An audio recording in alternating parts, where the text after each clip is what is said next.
We are live. Welcome to the RedBlue pod number 23. I hope everyone will enjoy. Today we got a lot of things to talk about. Um, Welcome to our co-host. You can now present yourself. Cole and Stargirl this week was amazing in my opinion because we got that big reveal. So Yeah, there's an echo there on your yeah, end. that's my second computer. I forgot to mute it. Jeez. So what were you saying? I was just saying that Stargirl this week was amazing, so can't wait to cover it. But so we got Yeah, that we will we'll, keep we'll explain at the end. Yeah, we'll keep it for like the third topic, because today we got four topic. The first one, Titan, season 4, episode 1. The second one will be the wrestler movie. I kinda enjoyed it a lot. The third one will be Stargirl, episode 12, season 3, and at the very end we will cover a tier list we will be making about 20 movies we covered in this podcast here. The wrestler, I cannot find a picture of it, so it's just like all the other movie we covered. And I think this will be a very interesting discussion to place movies and to have that tier list that reflect us as a podcast, our thought on the movies. So I think this stream will be amazing as usual. So anything else to add to the intro? No, that's about it. Okay, so let's start off with Titan. Uh, Season 4, episode 1. What did you think of it? Uh, if I didn't like it like the others, that's the short answer. I will say so. I guess we got that phone call or whatever from Bruce Wayne saying to meet Connor. Right? Was that his name, Connor? Yeah, that's Connor. The So do you think they're just gonna show like a shadow again? uh, I really don't know. I think they had the right for Bruce in season 3 and season 2 because we had him, of course. But in season 4, I don't know. I can render. Things are good. Uh, our things are good for you, Cole, as well. Our things are good. Yep, things are good. So, yeah, I I don't think we will see Bruce. Maybe we will see Superman at some point if they get the right. I really hope they do. They did talk about him. I doubt they will get the right. So honestly, We will have three Supermen: Cavill, Superman, and Lois, and Titans. yeah. I know. No, don't. You're forgetting one. You're forgetting the Peacemaker Superman, the extra at the end. The CGI one, the not real Yeah. one. Oh no, he wasn't CGI. He was actually a guy. He was like a stunt man. He just wore the suit. So And he man, posted it on Instagram, like, yes, I'm holding the mantle now, and he pissed off all the Snyder fanboys. Like, oh, you're replacing Henry Cavill. I I cannot can't understand what humor is. I cannot wait for the big team up with all of the Supermans. Oh my. Jesus, I just hope they all die. No, we did speak a lot. What did you think of the blurry fight scene? Shit. Shit and a half. Yeah. I not like the fight scenes in this, really. They range from somewhat serviceable to dog shit. in this show for me. And yeah, this has no budget. This had no care really. And this episode is just another example of that. Yeah. I mean, did you want to talk about the character death? I guess. Um, I think Lex Luthor depiction was good. I think it was better written than most character in the show, and I feel like it's a fluke because character are kind of shit in the show, to be honest. So when I say good Lex Luthor, I'm kind of shocked. I'm like, wow. Well, who's the actor who plays him? Because you got to give him some credit. But even if I say this, man, he doesn't feel like Lex like the other take on him. Like, he is a good Lex. I can enjoy that Lex. But, hot take. Lex and Supergirl TV show was better in season 4. Season 4, I specify because it was in season 4, 5, and 6. And 5 and 6, they murdered that character. He became shit. But in season 4, Yeah. Lex was actually really good. And this Lex and Titan feel like the season 5, 6 Supergirl 1. So, the actors do a good job, but I didn't feel like the kind of threat Lex should be, you know? Like, yes, he hired ninjas and Dick basically destroyed the ninjas. That fight scene was actually good, much better than the blurry one. But Tim Drake, man, Lex, I don't know. Like, I think he was a good depiction, and I was surprised. But I've seen other Lex doing better job. Like the Lex in Smallville was clearly much better. By season 7, we had a full-fledged villain. So we have a lot to like. It's clearly better than Batman versus Superman Lex. Yeah, Chillmonger, he was evil. I agree. So I think um, this Lex could have been better, but I do think it was interesting that he was involved with some kind of dark cult and Titans. That was interesting, but here's the thing.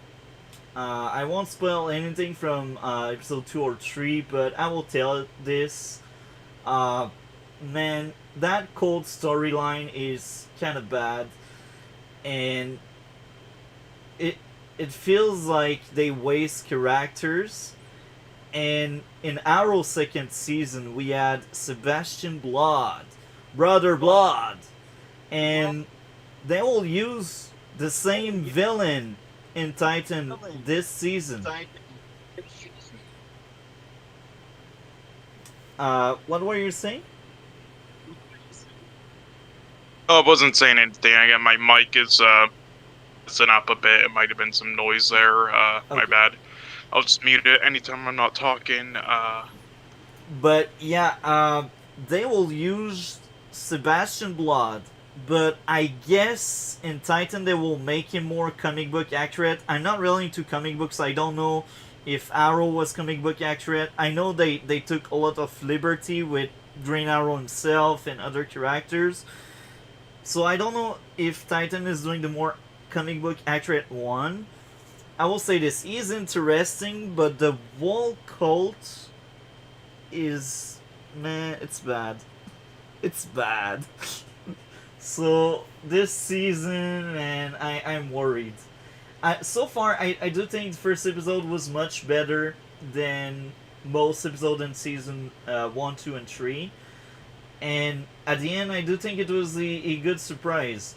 Now, in my notes, I had fourth wall break in my issues. What did you think of the fourth wall break they did? They were saying, "Oh yeah, we don't care about these supporting character." I mean, not wrong. I guess technically. Uh, I mean, you kind of roasted your own show, but hey, I mean, at least you were honest about it. So sure, I'll give him some credit there for knowing this is shit. So this wasn't in season 4, this episode, I believe, but I just wanted to know what. I forgot to ask you, what was your opinion on Brendan Fraser showing up in one of the episodes or seasons as Robot Man? I think it was like season 1, episode 4. Um, Yeah. I enjoyed Brendan Fraser. It was interesting. Uh, and I've seen the first season, well, half of the first season of Doom Patrol, so I can enjoy the actor and the characters, but the show itself, I had really hard time connecting with it. But I do think the actors did a great job. Um, that's more like the writing. That's my issue with this show. Like, it's a entertaining and a fun show, but it feels too much like fill the filler because they didn't really add any direction or they didn't want to have any direction. That's what I remember. It's been a long time. If I rewatch, well, it's not if when I will rewatch because we will cover Doom Patrol in the future. Maybe my opinion will change on the show, but based on what I remember, the actors are doing a good job. Better job than Titan for sure. I feel like I'm roasting really hard Titan, but we are just being honest here. And even if I have a lot of criticism throughout the first 3 seasons, uh, I think at some extent they were entertaining and they had a lot of good ideas. I just think they are poorly executed. Well, they weren't She-Hulk, Yeah, but yeah, I of mean, course. yeah, don't worry, they deserve this deserves to be roasted. Don't feel bad, all right? Right, I can no, I can bring up the positives. This has even in the worst shows imaginable, that has at least one positive I can bring up where I'm like, if this was in a different show, I would have really loved it. But you still go hard on the roasting. You don't hold back. Now, with the first episode of season 4, I did mark down pacing, but I only marked down pacing once. And I will say this based on what I remember from the first 3 episodes. The pacing got better than the first 3 seasons. But in episode 1, especially, the pacing still felt off. And yeah, episode 1 like had a terrible opening scene. I can't even remember the opening scene, but usually like when I mark down opening scene in miss, that means they did something wrong. I can't even remember what they did wrong, but they did something wrong there. Do you remember the opening scene of the first episode? Yeah, I the opening scene of the first episode. Yeah, that was answer. It was like watching a dementia patient trying to paint a painting. What was going on? I can't remember. Jesus you mean the In episode first 4, episode of season one, 4, season 4, episode 1, the season start. 4. How did the episode The started? start. Yeah. Oh, you talked about that. I thought you talked about that, and I was just describing it. Oh, so you're asking what happened? I forgot. I have it on my notes as a Oh, it miss. was the one where they're like at a bowling alley or something. Oh yeah, okay, I remember now. Oh my. Okay, that whole bowling sequence, that was painful to watch. I was like, Yeah, do you think they what? know how to write two characters? I don't think they do. I was like, why they start like that? Why? It's like they had Google Translate write the show for them. Why? And it gets worse because they really need you to know Tim Drake is likes men. I don't care about that, but does it has any point to the story? will that relationship affect the story, the arc, and Tim Drake as a character? That's the true question. I know he is in the comic. That's also why I don't really care about that. But here's the thing: if you bring relationship into it, make it relevant to your story. And the best example we got was with Stargirl third season with their man on man relationship. You know what I'm talking about, right? Yeah. Now The, again, if this was in like a comedy rom-com type thing, then like fine. But we're talking about this type of show, so it's like doing that joke, or or like thing where it's like they make it obvious, like yeah, it's okay, he likes men, like once or twice, like Invincible did with that one character. That's fine, but yeah, and as long as you execute it as well as that did, that's fine, because because we didn't know prior. But them just like doing it so many times, and that has no relevance to just story, and it's just lousy, and it's like it actually just feels like some sort of rom-com without it being funny. and it wasn't even funny when it was taking picture to send these pictures like with the staff. I was like, Yeah. what am I watching right now? Why should I care? Oh my man, Yeah. I know they're trust me. If you have a gay character, then their character is being gay. That's it. That's Hollywood for you.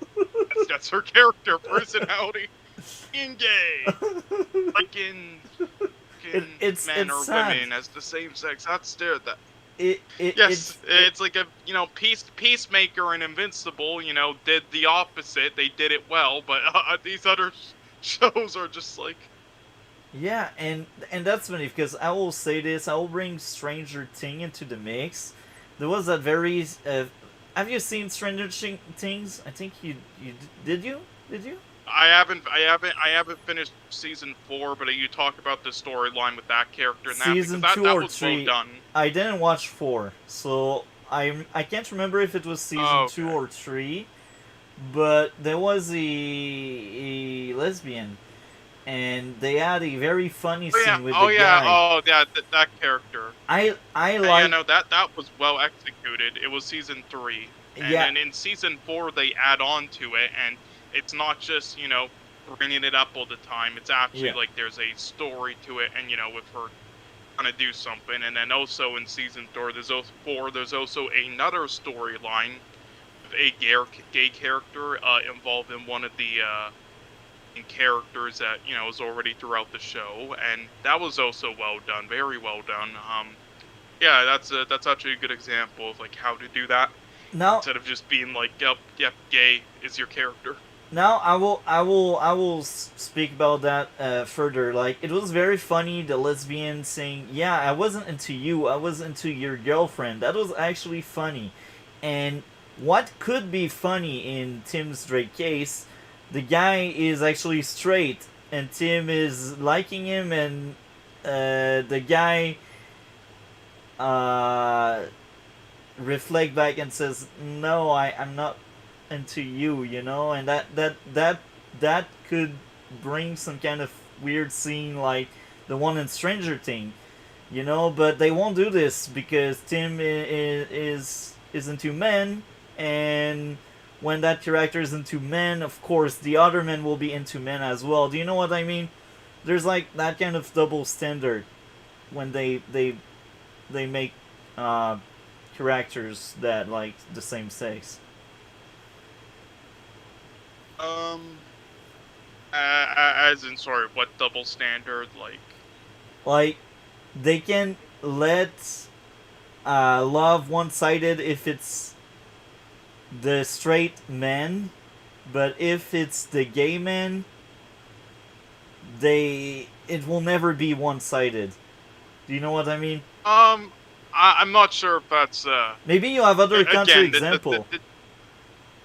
well, no, well, I will say, just there are that is to an extent kind of true. Like, for some reason it seems like a lot of shows and films depicting that they always have it equal, because it's like they think of it as like they're equal, even though it's it's actually, in real relationships of the same sex, it's no different than like, other relationships is always, like different personalities and all that, but in these it's kind of like, or, I know what you mean, but they Yeah. always, I get your point. There is some examples though of, that not being the case, like the shows we already talked about prior, or, and there was this, it wasn't a very good film. It was pretty mediocre, but there's this, gay rom-com that came out lately called, like, Spoiler Alert, where that's not a, it's not just equal, it's the same thing. It's like a straight relationship, so,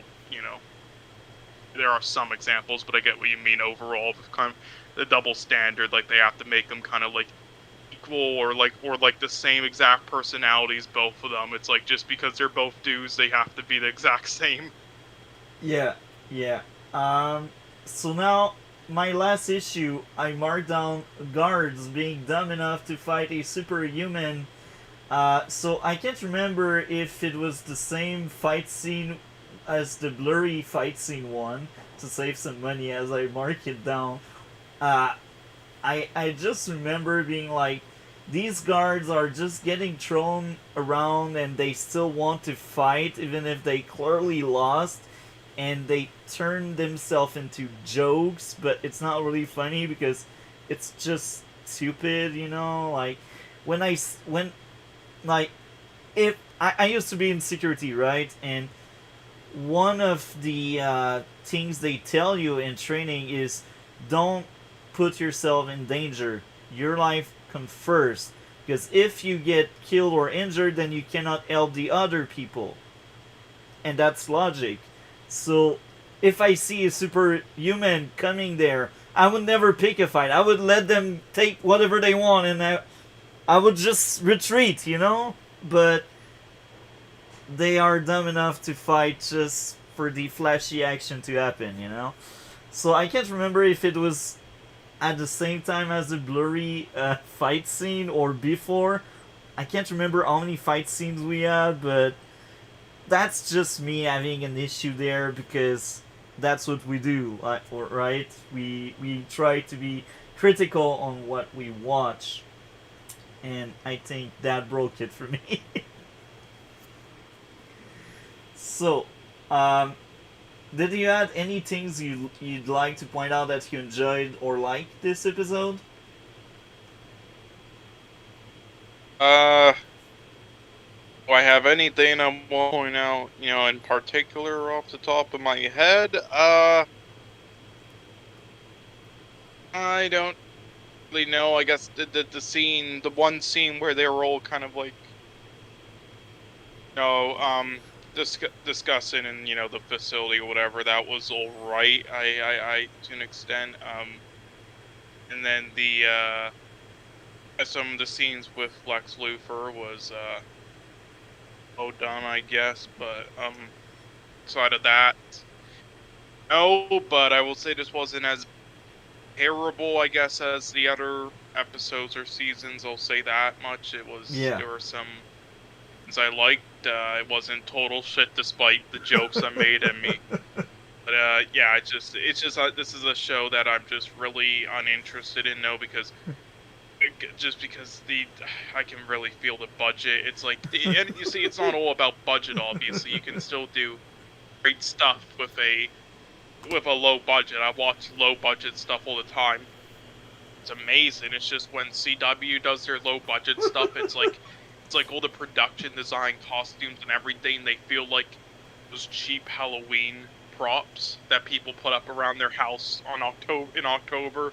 That's what it feels like. Like the best part of the fucking production design and budget is the fucking lighting. If it wasn't for the lighting as much in this, then it would be total shit. Which is also surprising because the lighting in like season 1 and such I call dog shit, but they improved it on season 3 and season 4, I guess. Yeah. I fully understand where you are coming from. I also liked a lot Connor and Lex scene, and I also like the fact that Dick and Corey let Connor do his own decision and make his own path, because that makes them very different and caring in their own way. They warn Connor Lex is evil, and I really like that aspect of the family. Sometimes I roll my eye each time they say family, family, family, but at some extent, It's all about family. at some extent, I can understand where they are going for and where they are coming from, and I can understand it. Even if I roll my eyes sometimes, I'm like, that feels kind of real, the relationship between Dick, Corey, and Connor, because they care for Connor and they want to protect Connor, and they do their own investigation to understand Lex's scheme. And that whole scene between Connor and Lex was just great because you get a more gray Lex that feels like Titans. Because in Titans, they really like their character to be really, really gray because there's no black and no white, and I can understand that approach, but yeah, it was a very interesting Lex. Even if I compare him to the worst version of Supergirl, I still enjoyed Lex. He did good job for the only episode he was in, and coming into it, even without the spoiler, I was like, man, how will they kill him off? Because I had the spoiler, but I was like, there's not that much room for him, and anyway, they don't have the money to keep him around. Um, so yeah, Lex working with darker villain, the Cult. At first, the Cult I did thought was good. The Cult only becomes worse with episode 2 and 3. Um, anyway, there's also a lot of mystery around the bird guy. The bird guy. If you know what I'm talking about. Yeah, I know what you're talking about. I don't really have any idea really or thought about it much. So, I mean, what do you think? Well, I think his introduction was really bloody. And that was well done. I think that's a good intro Oh yeah. for a villain, and I think that bird guy will be much more interesting than the cult itself. I really hope. Yeah, I thought you were asking like, what do you think he's gonna do? Because Yeah, yeah. I hope he will be the big bad, because if it's the cult, man, that will be painful. Anyway, I think we did cover enough ground with Titan first episode. Uh, what grade would you give to this first episode? Uh, let's give it a. Yeah, I'm gonna break new ground here. All right, I'm gonna give this a higher rating than I gave the overall rating for the 3 seasons. All right, I'm gonna give it a 3.25 out of 10. That is breaking new ground. Oh my! Interesting take. I like it. So now, sometimes some episode I rate them high, but the final product is the overall season. So sometimes I do grade episode kind of high because you know me. I always start off with a 10 out of 10, and then when I see issues, I take out points, and sometimes I take out more points for less issue if the issue are kind of big. So that grade doesn't reflect that season because it's only the start of it. Uh, I remember in season 3 and 2, I gave away lots of 10, and the final grades of these two seasons were a 6 and a 7.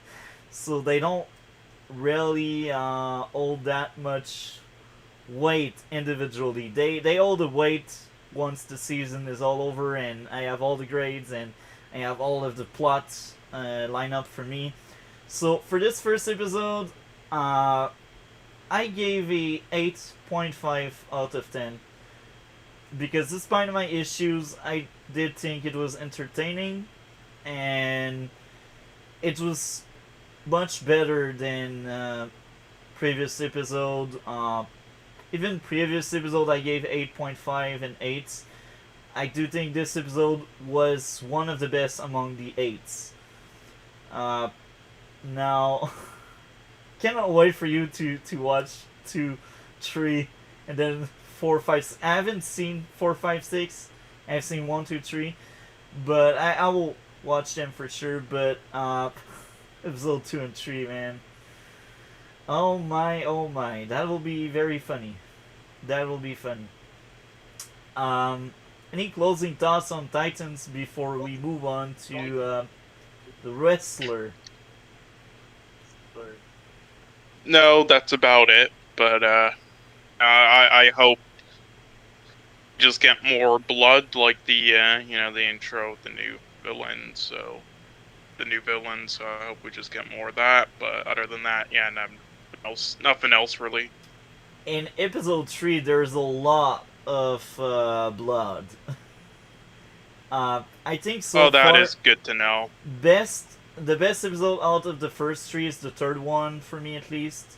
The second one was really rough, but the third one was actually really, really good.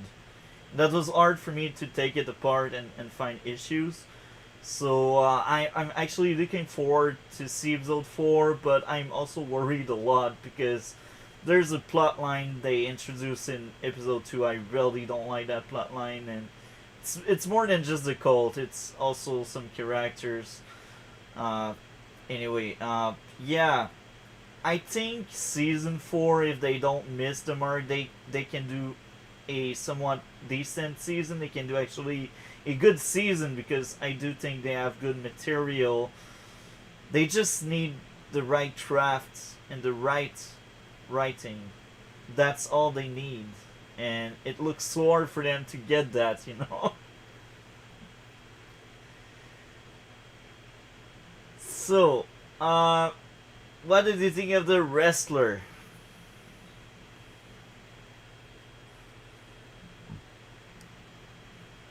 Oh shit! I was talking a little bit there, and I forgot my fucking mic was muted. Oops. So anyway, yeah, but yeah, I agree with everything you said. Anyway, yeah. So the wrestler. I was gonna write down notes for this, but I have a good memory of it. So, I mean, so I decided not to. So there might be like some details that I would have liked to go into that I would have if I wrote notes that I won't remember. But that's fine. But anyway, yeah, I really love this film, so just seeing them, as we saw for Requiem for a Dream, and we'll see with Black Swan as well as other, and then we'll watch The Whale eventually when it comes out, I guess, which I guess might be digital.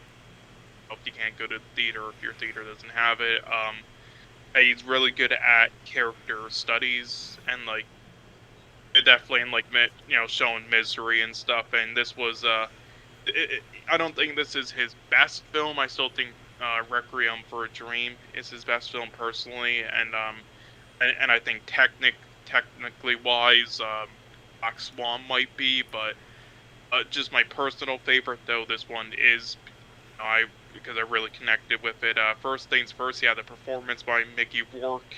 Rourke is masterful. This was his definitely his perfect fit for him. It really helped revive his and elevate his career, which was dying prior to this. And yeah, I really fit the role. So I'm a big wrestling fan, so there's a lot of stuff in this that I appreciate and attention to detail because I'm a wrestling fan who knows a lot about it. Also, a lot of extras which I recognized.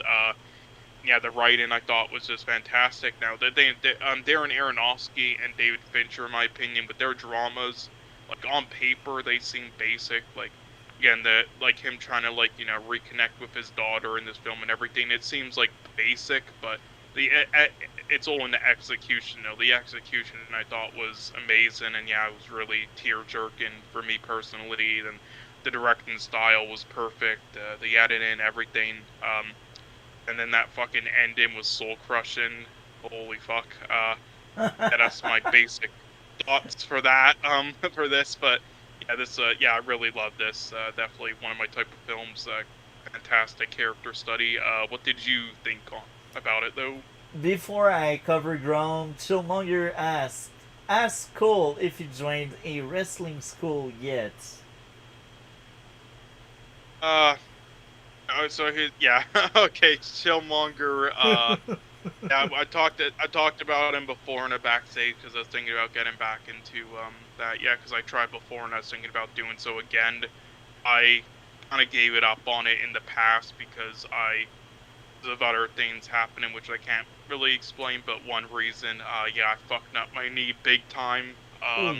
I was thinking about trying to get back into it, and I still might, but for the time being, no, because I've been busy with a lot of shit right now, sadly, and I'm also moving. So, the place I'm moving to though, there's a school that's I believe hosted by one of the people in Carlito's family, so I might join that. Who knows?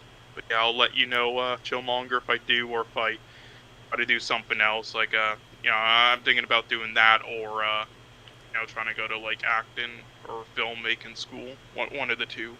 Or, but anyway, so continue multi-topic with what you want to say, I guess.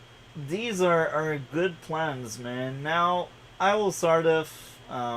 As usual, I'm trying to be as critical as I can. Um, Now, the pacing appears twice, uh, so this means there were times in the movie where I was just watching the clock and hoping for the movie to end, but this is something I point out a lot, pacing, and I. I've seen worse movies pacing wise. I still feel like 10 to 20 minutes of that movie could have been cut.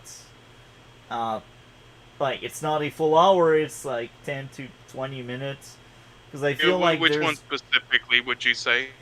uh mainly like all these scenes of routine, and sometimes they feel like repetitive.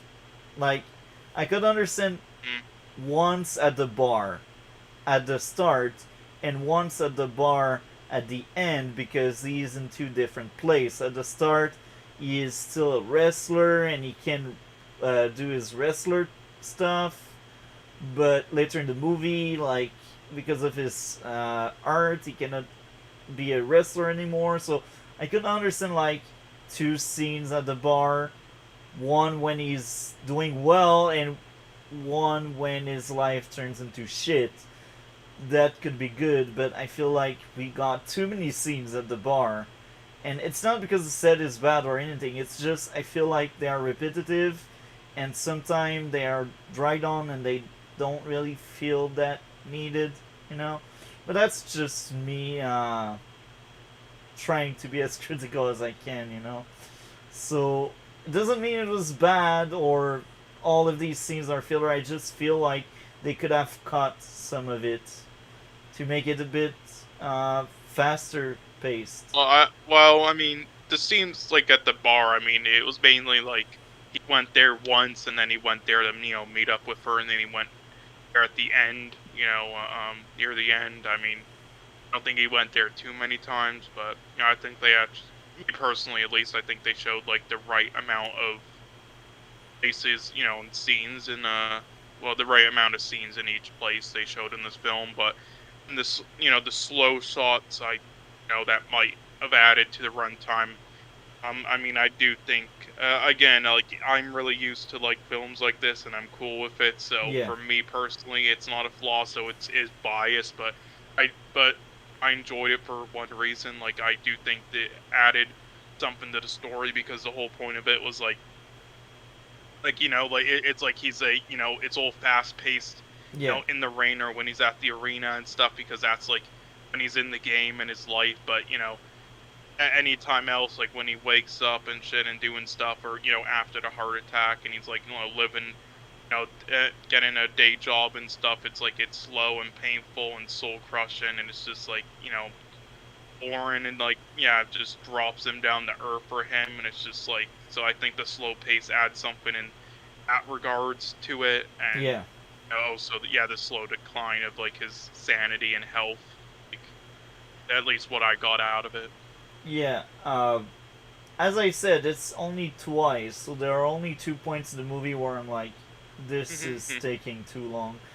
Now the other issue I had is I know it's wrestling, and wrestling is usually like that, but my critique is even if it's fake and controlled, I feel like there's a lot of plot armor on the fighters.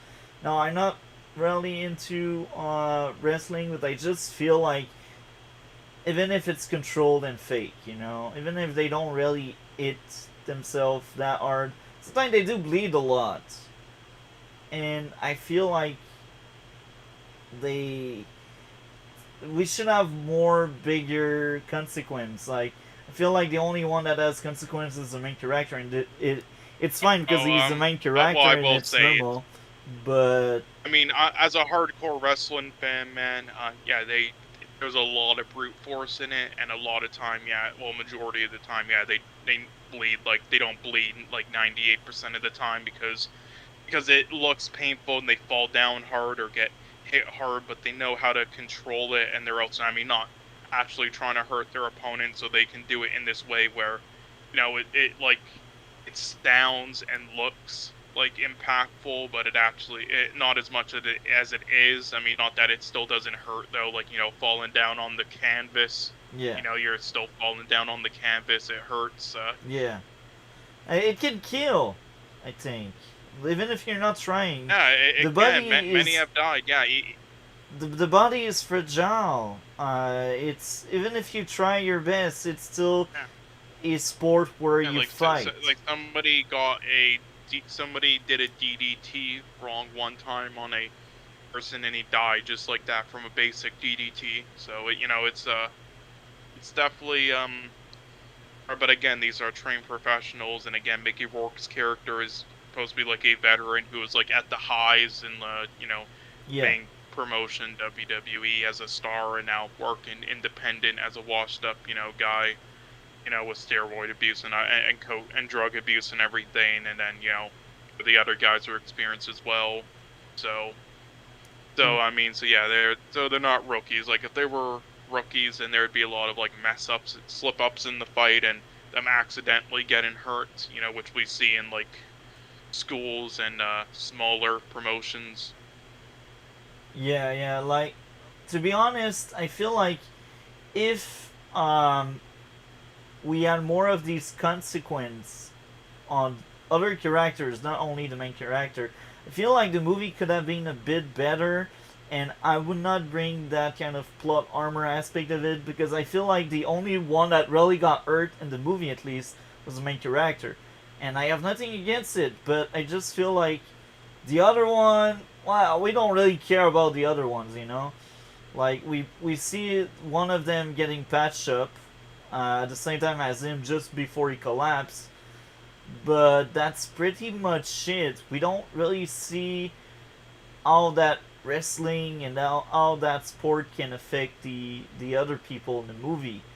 And I Well, think I mean, I think we have like they have we've seen them talk about stories and talk about like the scars they took and yeah, mentally as well. And I mean, we like his first opponent. He was wrestling. We he did take some tears. We saw it on his body after the match in the locker room. But I mean, again, they're trained professionals. They're pretty good at yeah, this stuff. But I mean, again, with the first match though, I mean, the only thing that hurt him was the blade, and everything else didn't. But yeah, also, I mean, if it's because it seems like any hit he's taken is more painful to him than the others. Like again, it's because he's like old and washed up, and yeah. might be And like that's the actually story of taking him the being effects old. but trying to hide it.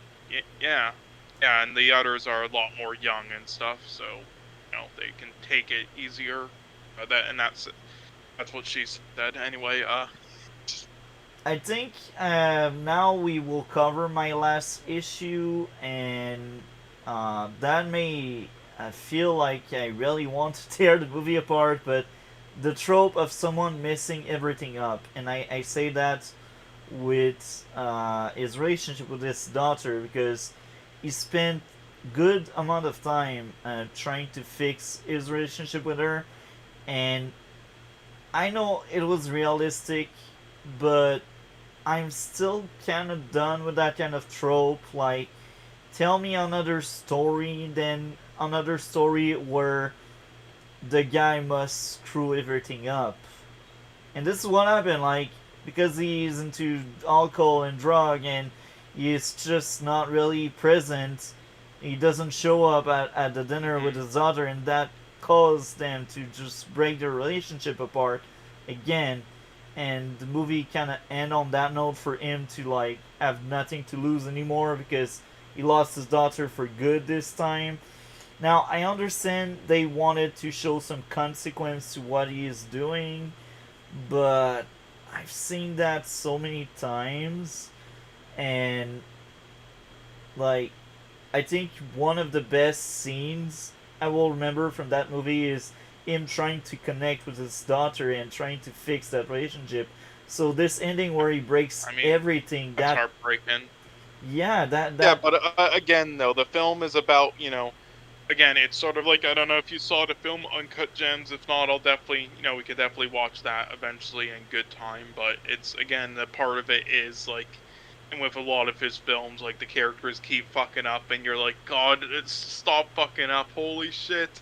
And like that's the part of it, just going yeah, down this downward spiral and like losing everybody eventually. But again, the whole point of it was like yeah, it was an inner life, and so that was like, majority of her life, without him already, and then he already fucks up all the time, so it's I wouldn't say it's like a plot convenience or like a cliche because we saw throughout the film he fucks up 24/7, so it's common with his character, but I do think then with the speech before he left her house, like it added something deep to the film in my opinion, and like heartbreaking, and I think yeah it needed to be there in my opinion, and also how it happened with his fucked up. It wasn't just like in a ridiculous plot yeah, thing that made it happen. It was actually like a good reason for it, with yeah. everything he'd been through the night of where then he eventually missed it. So that's why I don't mind it I personally, but I will say, I mean, sure, it's been overdone in films, I will say that, but I mean, at the same time, though, almost everything has been overdone in films, yeah as long as it's, like, not copying stuff. yeah, I like the scene between them when she's screaming and he's screaming. I like that scene. I just don't like the idea of it. Do you know what I mean? Like Yeah, that but I could do think it needed to be there. yes, it needed to be there for him to go again there and get killed on the ring basically, but I it's the Because idea. it's I just, feel it's consistent with the film yeah, and, but realistic. I feel like what could have been interesting is that kind of scene happening earlier in the movie, but him fixing it at the end.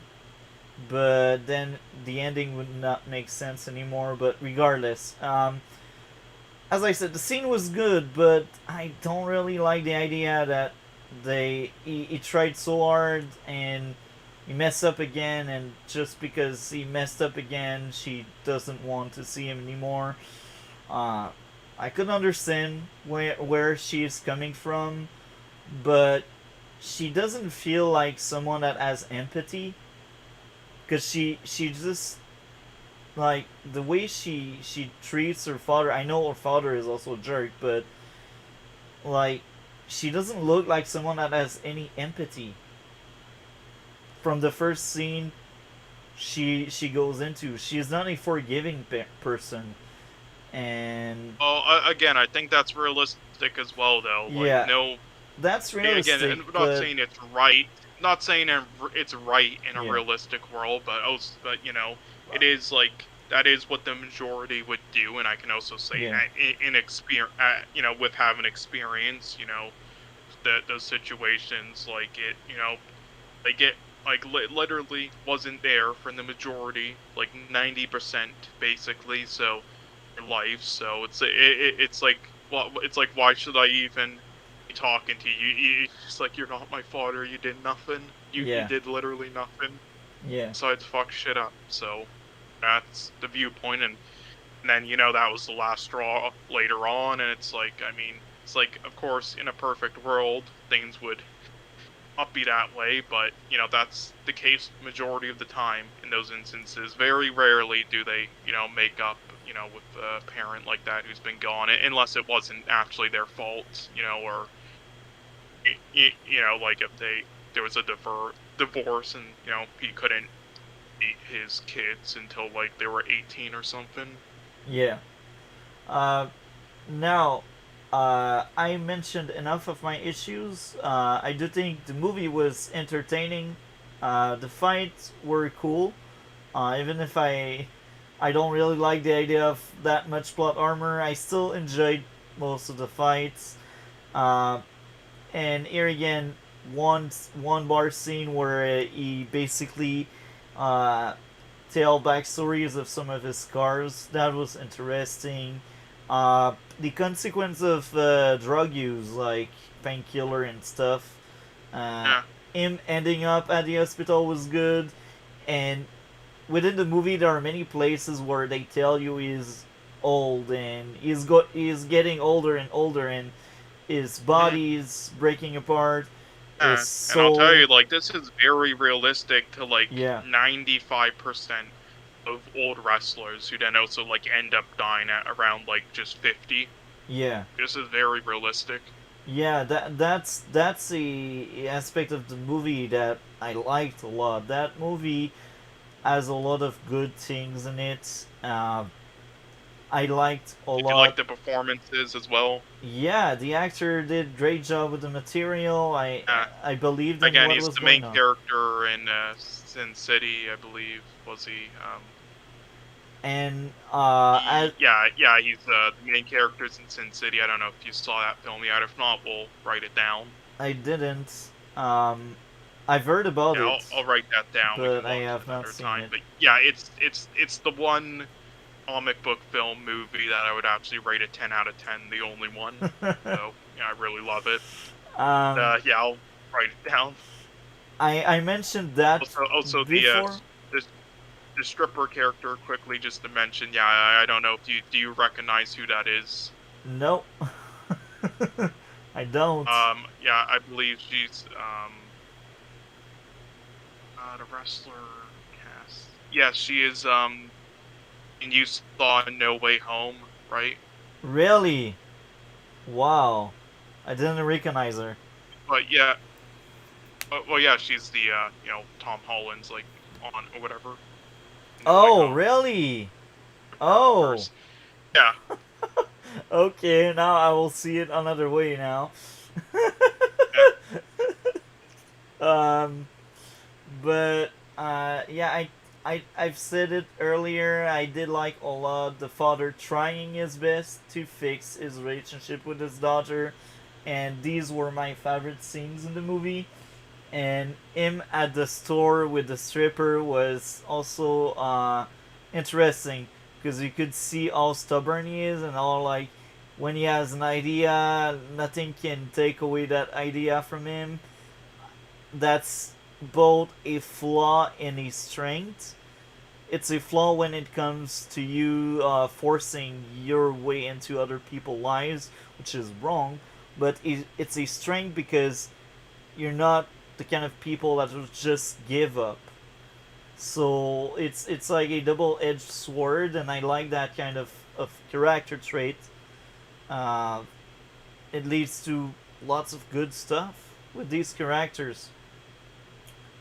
Um, yeah. What else? What else? Um, the him learning he cannot wrestle anymore was heartbreaking.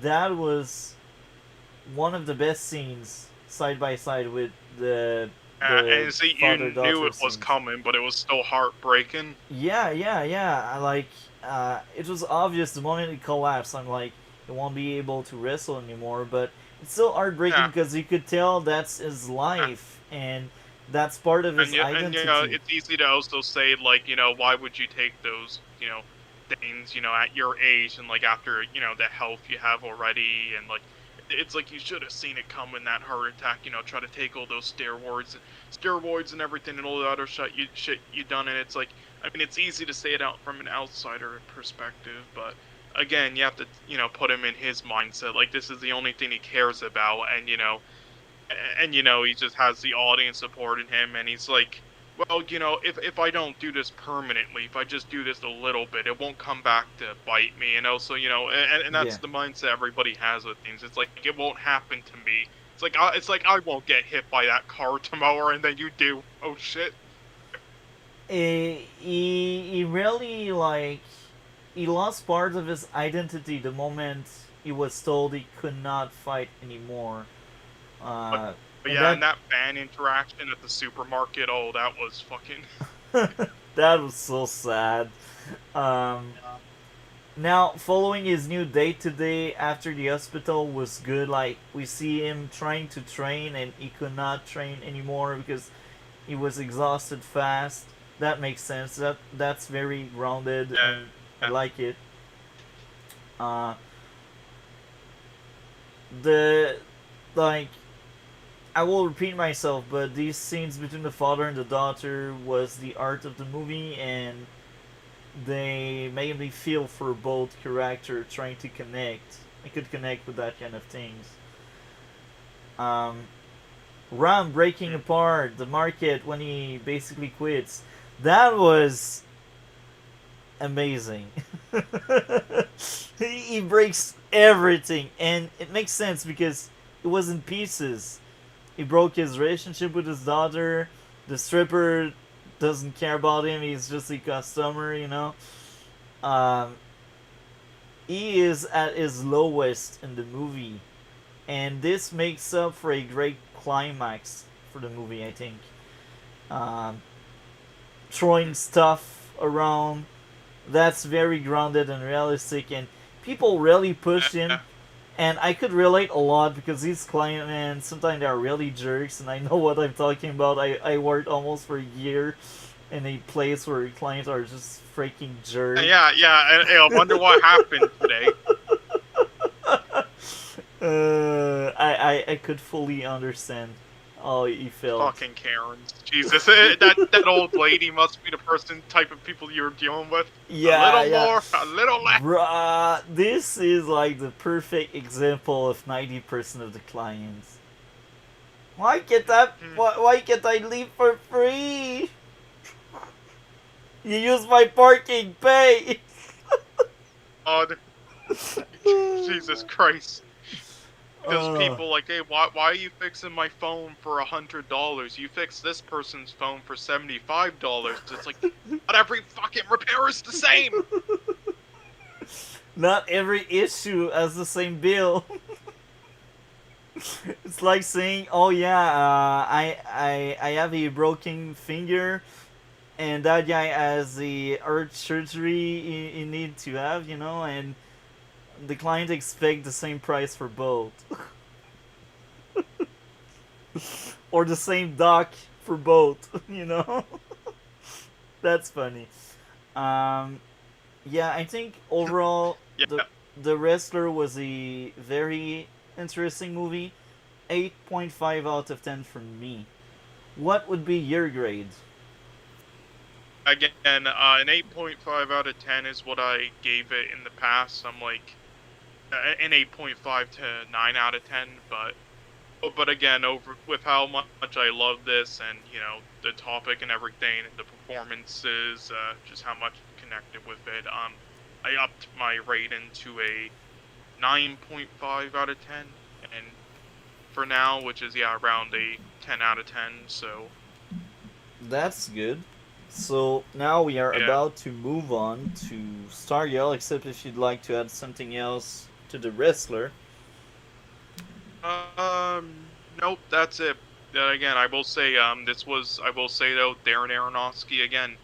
I all of his films besides the odd one, yeah, this is what he does. He does like these character studies, and he like kind of grabs actors who like either are unknown or a little bit washed up, or people are saying are overrated, like again, we in Requiem for a Dream with the old lady, forgot her name, and then this with Mickey Rourke when he was like in his dying years of his career, kind of, and then Natalie Portman with Black Swan, which we'll watch eventually, and then and many others, and then The Whale coming up with Brendan Fraser, which we'll watch, and then he like directs them to like Oscar caliber performances basically, which is insane. So this is just what he does, I guess. So yeah, but this is the Whale was a very similar sounding premise to this though. Everything what the Wrestler was about and everything we saw in it, it sounds very similar to what the Whale's going to be about with Brendan Fraser, except but instead of a washed up wrestler, it's like it's about an overweight school, yeah, morbidly obese school teacher or whatnot. Yeah, and then trying to reconnect with his daughter and stuff. So yeah, very similar premises, I guess. But yeah, anyway, yeah, let's move on to Stargirl and then the tier list after that, I guess. But yeah, I really love Stargirl this week because we finally got the whole reveal and rundown with the Starman, quote unquote, and he just explained everything that happened. And honestly, it didn't come to my mind. I knew he was probably not Starman the whole time and a villain, but I didn't expect that. And then just how he explained the whole thing, his story was fantastic. That whole grave scene, and then many others in this episode. But yeah, what did you think? That was a great episode. They covered a lot of things. They answered a lot of questions. Yeah. Now, Also, the introduction was fantastic. I love the quality of it. They used the old yeah, camera. yeah, I agree with you. Now, I will say this for once. I I tried really, really hard to find an issue, and if I would nitpick, I'm asking the writer why Human Knight would explain everything. Now, I wrapped my head around it because I'm like, man, we needed that explanation, and I like the explanation. I just wanted to nitpick, and I found a counter argument. He thought Pat would die. So, Yeah, that, and also, yeah, well, I'm sure he won't, die, but yeah, but, yeah, another reason, though, is, like, we saw it throughout the whole thing, he is, like, very egotistical, so he yeah, would be the type of guy to just do that, to rub yeah, his ego before killing him. yeah. So, the only issue I could find, we actually both found counter arguments making that Yeah, issue a like non how he was issue. like, "Oh, sorry, I get too invested into the role. I'm just so amazing at this job. I'm so amazing." He was I just like rubbing his ego. I liked a lot everything about that. And that's very interesting because I was watching the after party, one of my favorite podcasts with Eric's Reloaded and Paigey, and they cover Stargirl as well. And what Paigey was basically saying on that podcast last weekend, actually, he was saying he has seen interviews where the showrunners speak about how they hired the actor and how they did wrote the characters, and they basically, the writers of Stargirl basically wrote their characters based on the actors and the acting of these actors. So that's why these performance and these dialogue all feel real, and this is why they are well written, because they they they just spoke to the actor and they were like, what your character would say, or how that actor would react in that situation, and I think this is part of why the dialogue, the writing of the show is so good. It's because they took time to really craft the dialogue. And thinking about that, I'm like, this is good job. As a showrunner, as a writer, when you do that, you show you care about giving the best product you can. And I like it. What did you think of that approach the writer have and the showrunner have?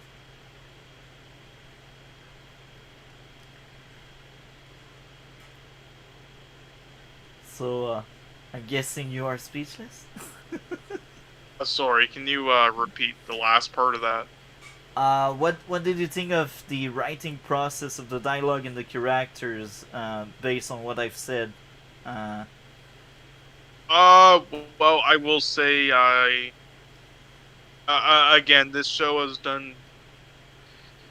I don't know how to explain, but again, for like a show like CW and the budget they're given, and also like the again for the TV quality and everything, like they did the best they could, just like the dream sequence and everything when they're in the black and white world. But again, there are like films and shows that I've seen, do that stuff, like the dialogue and the execution there and the process they are in conversation as well, that yeah, they could have done they could have done more interesting things in between and visually while he was telling the it was kind of like gave me fucking flashbacks to Glass Onion, where they just vomited out like 30 minutes of like flashback scenes that were unneeded because they already knew what was going on by that point anyway, and we knew that she wasn't actually shot. So, yeah, I will say I think maybe could have improved on it better there. But again, for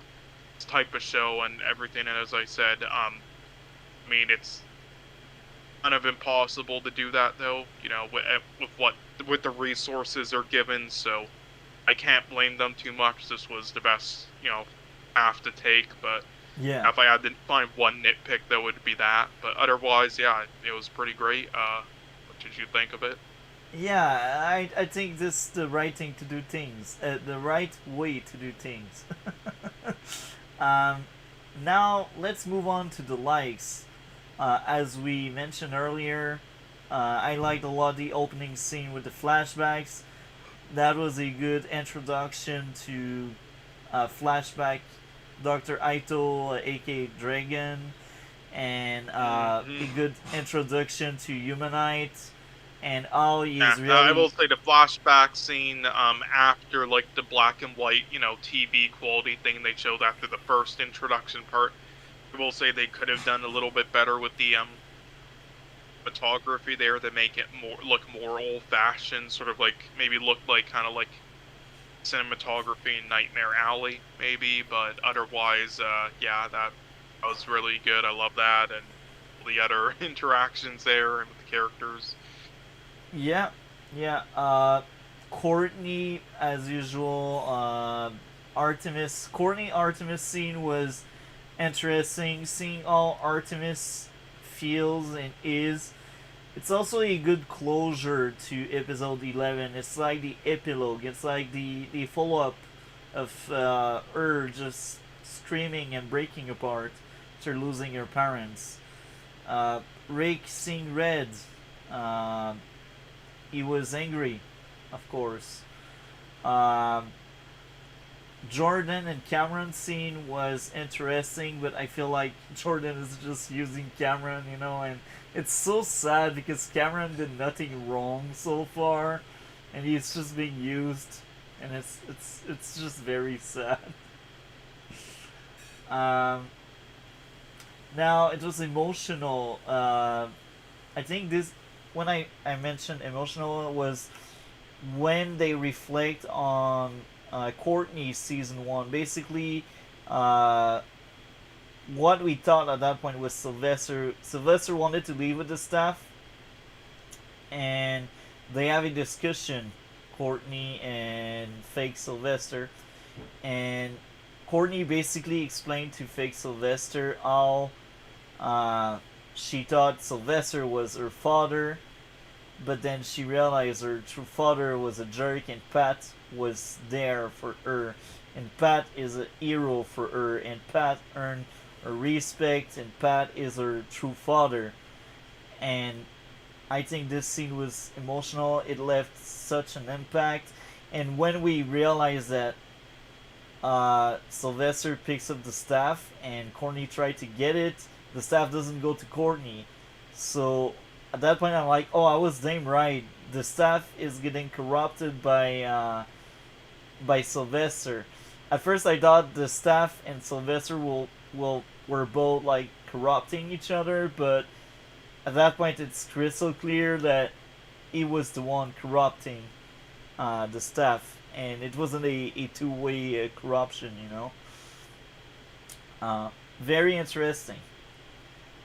Cindy and the kids subplot was very funny, as usual. Uh, the kids. I have a brain fart. I can't remember the name. Jakeem and Mike. I liked it a lot. The Humanite plot twist, Pat figuring out Sylvester planned on dying, but by figuring this out, he fall right into the trap. And the explanation of Humanite backstory was very interesting. And now they also fixed plot holes we thought in earlier episode, or at least I thought. Like the plot armor on Sylvester when he got smacked in episode 3 or episode 2. Now it's no more a plot hole because the Beast never wanted to kill him. They only made it look like.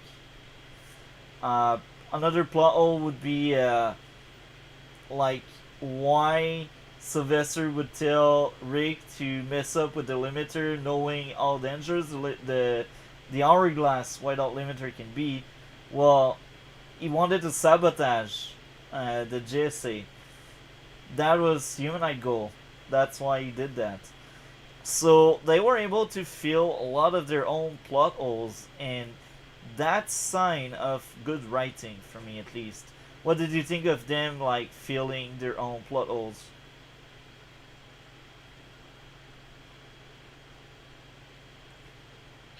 Yeah, sorry, my mic's bugging out a little bit, but yeah, I completely agree. If you remember talking about that in like the first episode or so about how of getting hit there, but yeah, never mind.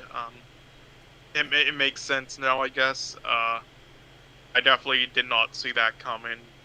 To be completely honest, they hit it well with all the other stuff. So, Yeah, yeah. um, I'm kind of.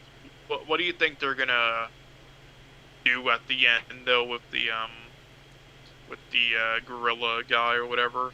I forgot My his name, but yeah, guess, my guess, Cameron will help out the GSA, and it's obvious that in the season finale, Courtney will get the staff back.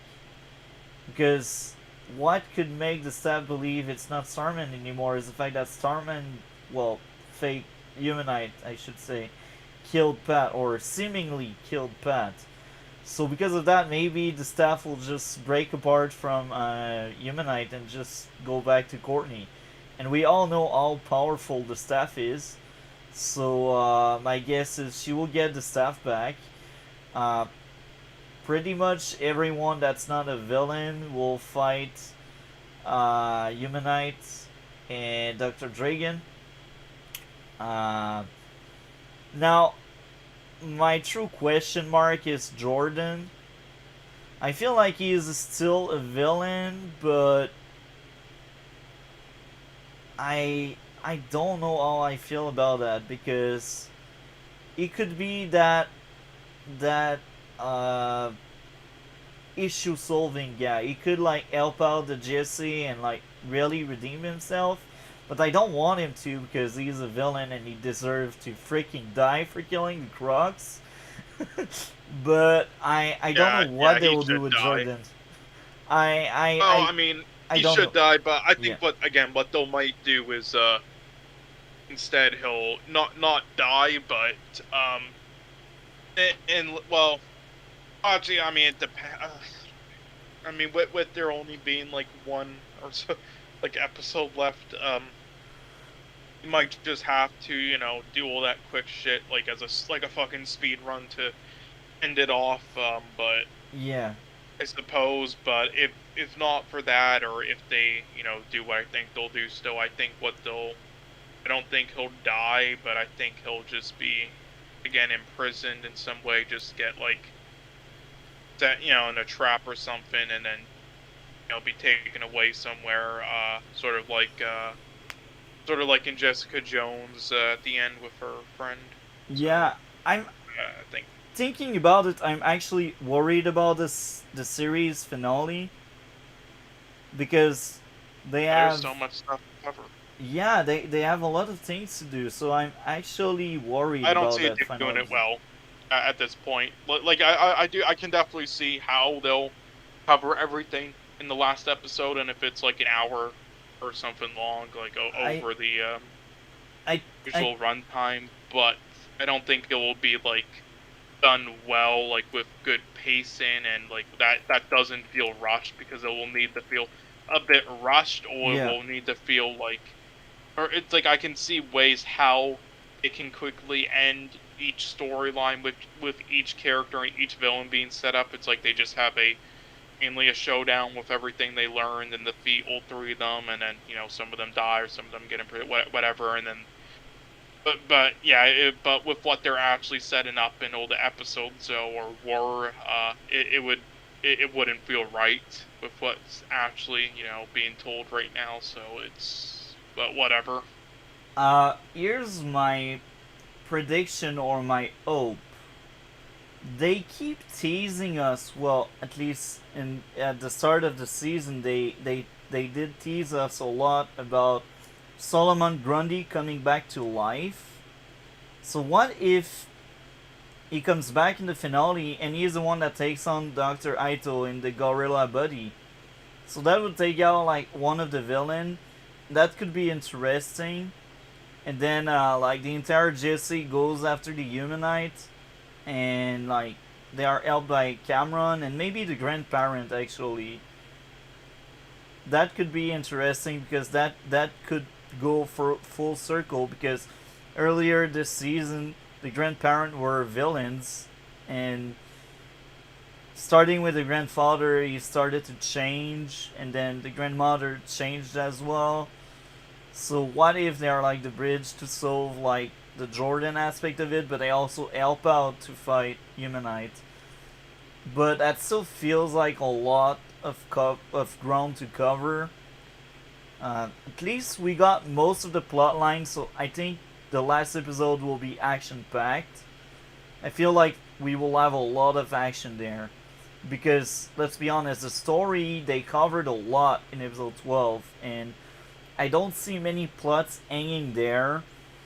We basically know mostly what happened. All they need to explain is why Gambler died, but that's quite simple. You can do it in like one or two scenes where the GSA, or I should say the villains are speaking about it. Um, but yeah, I'm worried about the last episode, but so far I'm having a blast, and I think this was hands down the best season of the show. This is a great season, I think. So, any closing thoughts before we move to the grades of this episode? Oh no, that's about it. But yeah, for me, this is like a 9.5 out of 10. For me, this is a 10 out of 10. Um, I gave a lot of 10 out of 10 looking back, but I think this one is like in the middle of all of the 10s out of 10 I gave. It's not the worst, it's not the best. I did like the monologue a lot. Um, yeah, this season was a blast for real. I liked it a lot. Now, I guess we can move on with the tier list, but just before we cover the tier list, uh, what were your thoughts on the trailer of Gen V? The trailer you sent me, the first look. Um, yeah, it looks well. I will say it looks good, but I'm just a little. How do I say? Spin-offs as of late, either they end up like being some of the best on TV, like Better Call Saul, or they end up being some of the worst on TV. That's been the case as of late. So I just hope this is I don't see this being one of the best on TV, but I just hope it's good. Hope it breaks that curse, because yeah, I really again, I don't know. I think this would have been it might seem like, again, it might be a little bit lazy. If I was, well, actually, no, it wouldn't. Okay, well, I'll say I wish just what I've got from the trailer though is, yeah, there will be like a story arc with with some main protagonists, but I think it would have been honestly, if they had just like did some sort of I'm trying to think of like another show again, but that did it well. Some sort of like, I don't know, some like fucking Lost type thing where like kind of there's not really like a main protagonist in it. It's like the characters are in every episode, but you know they focus on some so for a longer period of time in other episodes, and they all like have issues, and you know like a lot of action and everything, and all that shit that we would expect from it. If they just like kind of did that instead of having like and then also like learning more about them over time, instead of like kind of just like saying what the premise is in the trailer and stuff, like us just like learning like the motives and why they're there, and or doing certain stuff, like kind of like a mystery puzzle thing, then I think that would have worked best for this type of premise for a boys show, instead of kind of just doing the same thing in the main show, but with this. But that's just me. But yeah, I mean, it looks good. Hopefully the writing improves. But again, I mean, I didn't mind Boys season 2 or season 3 though. I still thought they were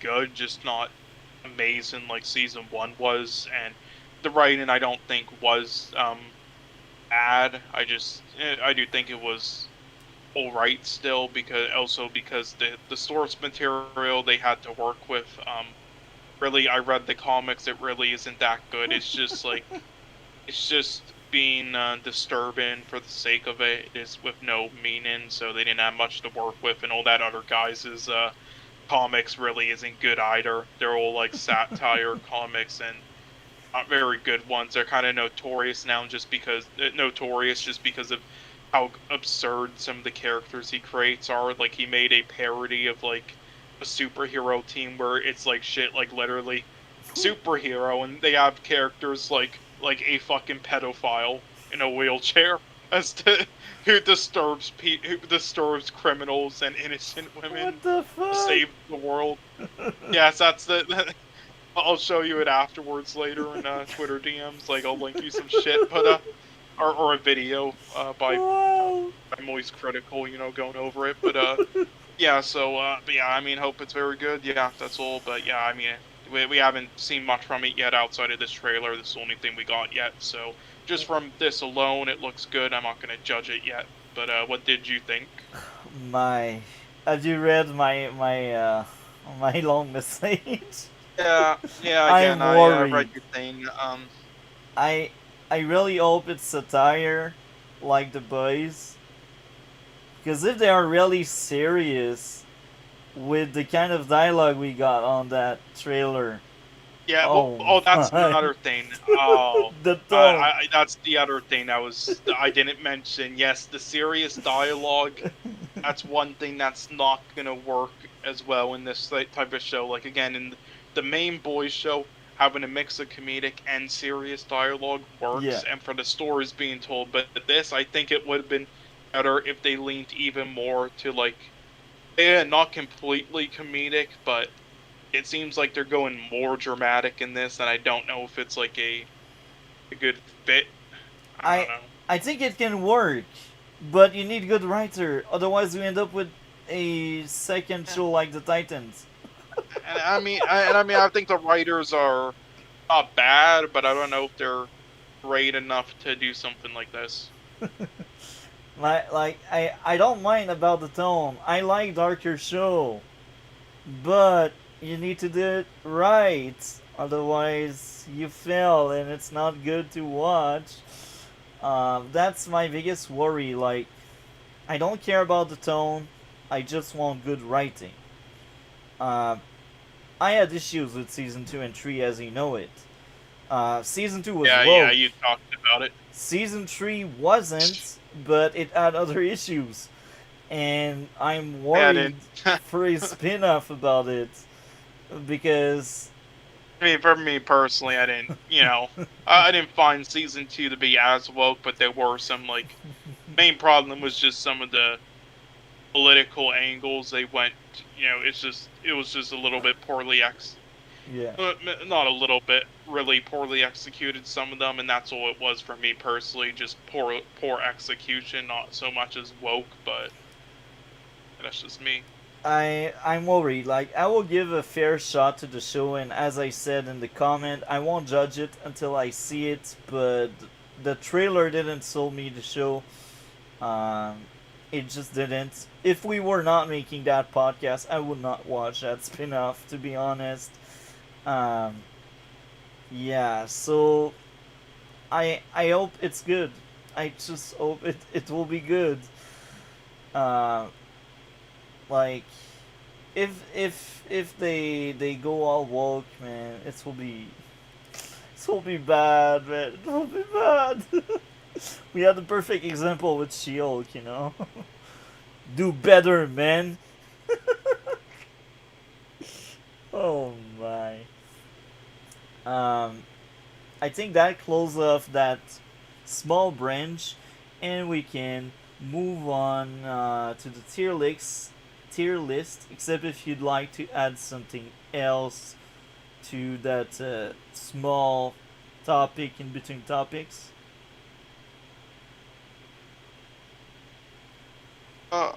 No, that's all. Okay, so we always start with your take. So the tiers right now, I may low down the number of tiers, but right now we start off with S, A, B, C, D, E, F. Now EF, I don't know if we will keep them. We will see how it goes with that tier list.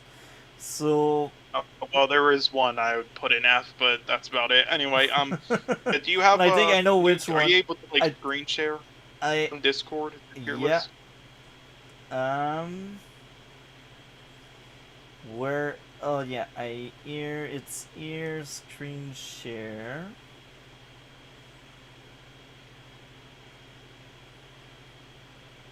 And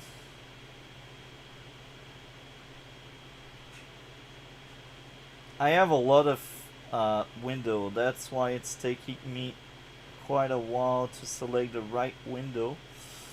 I think it's on my most recent actually. It's this one. There we go.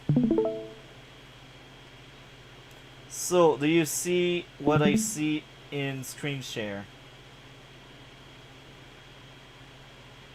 Well, Do you see? it's going back. It's going saw okay, it might be okay. Yeah, I see it. Okay. So, I need to find that window. Okay, I found it. Okay. So, here are the 20 movie. The first one on the line is Incendie. The one, the one and only where we have half of the movie speaking French and a bit of, I don't know which Yeah, language they were yeah. speaking. These bastards on IMDb. They said that it's in mainly French, Canadian, and English. So I'm like, okay, but then half of it is in Arabic. Yeah. So where would you place it? S, A, B, Um, C, D, E, F. Me, I would put it in. I mean, again, with how I do these, I'll type out like I'll just say what it is. So I would put it in A tier. A? Okay, so that's cool for A. And me, I would put it at I would place it at C. So because of that, we go in between for a B. I guess B is fair because it's in between both of our scores. So that's the idea of the tier list. To give an Yeah. idea. So you gave A Yeah, and I. basically, also like this is how I would do my rating system for it. So that's basically what I'm going off of. But yeah, your rating system is different than mine though. So like for Yeah, example, 7 out of 10 for you would be like just good. So we are actually very similar. S for me is 10. A is 9 to 10. B is 8 to 9 for me, and C is 7 to 8, and D is. mhm. Yeah, so we are similar for the first two at least, but yeah, we are very similar. So I think that's a fair shot since you went A and I went C. Werewolf by Night, where would you place it? Where would I place Werewolf by Night? I would put it in C. You I would think it was solid. put Definitely it one of C. the a solid to good. Definitely one of the more creative things the MCU has done as of late. But it wasn't great. There's definitely some issues with it, and it just wasn't anything like big or anything. But it Yeah, is what it is. Main yeah. issue with it is I think it felt overproduced. But yeah, I feel you, man. So based on my ranking, I would place it B. Since we rounded down, it goes to C, and it's a fair one. So I see. Next one, Arrival.